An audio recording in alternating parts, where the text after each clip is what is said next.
it wasn't for the core, I most definitely would have told you to kiss my sweet ass. But lucky for you, I'd prefer the Bay Area not get destroyed.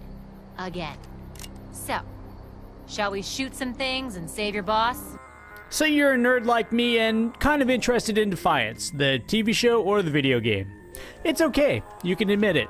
Maybe you even watch the first 14 minutes of the show online.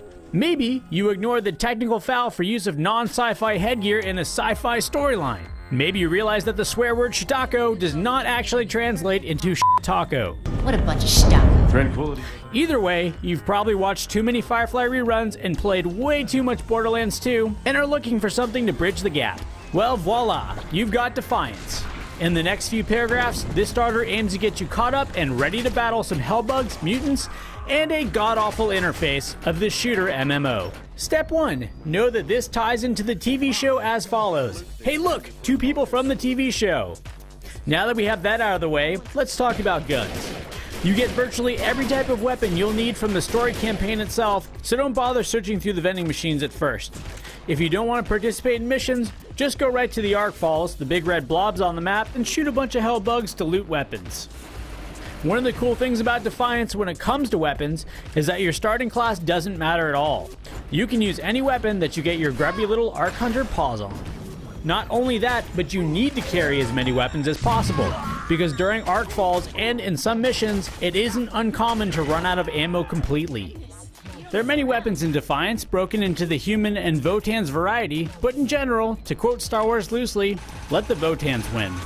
Alien tech seems to function more lethally at lower levels. As for other weapons, you've got your standard fare, which aren't really worth going into, but then you got a few specialty weapons, such as the Spanners and Infectors, which are extremely fun, especially in group settings. The Spanners are your beam weapons that suck the life out of enemies and breathe life back into your shields or your friend's shields. While Spanners don't do as much direct damage as kinetic weapons, they can be chained with special abilities such as the speedy blur power that lets you run circles around foes at high speed while draining them. The Infectors are also a lot of fun and great in groups. They do little direct damage but cause giant pustules to form on enemies, then they burst, resulting in tiny little explosive hellspawn that love to murder. The next thing to do with weapons is to mod them. Step 1. Find a weapon. Step 2. Look at the weapon in your inventory. Not all weapons are moddable. In order to accept a mod, the weapon has to have one of these slots open. If the slot has a dash, that means it can't actually take a mod at that point. Throughout missions, you will loot Arc Salvage and can also gain it by breaking down certain weapons using your salvage matrix. Basically another menu. On some weapons, you can use this salvage to randomly create new mod slots. This means that rad alien shotgun you picked up can get even better.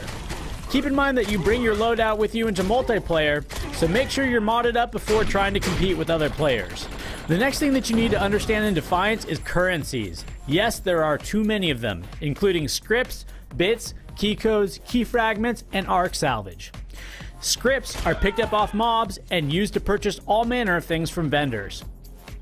Bits are real dollars. They buy outfits, boosters, and such in the in-game store. Key codes are used to unlock lockboxes, which you purchase at vendors. These lockboxes hold a random assortment of gear. Some lockboxes, though, require real dollars, the bits kind, to open up. Key fragments don't seem to be in use at the moment, and some forums claim they're a holdover from the beta. Finally, you've got Arc Salvage, as discussed earlier, used to add extra mod slots to qualified guns. The last thing you need to understand in Defiance is that your starting ego power has subspecialties. But as you level up those subspecialties, you have to equip them manually here. Well, while we're here, check out this hot mess. You've got an ego rating and ego units. Ego rating is a general measure of your leveling up through the game. There's no other formal leveling system.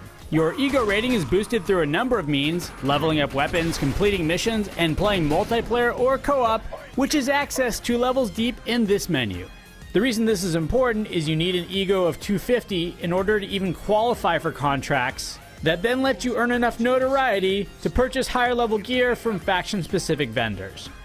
The other benefit of leveling up ego is that more weapon loadout slots become available as you progress. The other thing here, ego units are just a straight up currency to buy new powers. So that was a basic rundown of things you need to know to get going in Defiance. After you get a grasp on that complex interface, You can very much enjoy arc balls, PvP, co-op missions, and an addicting weapon modding system. Oh yeah, and don't forget to use your vehicle to get places you can't fast travel to.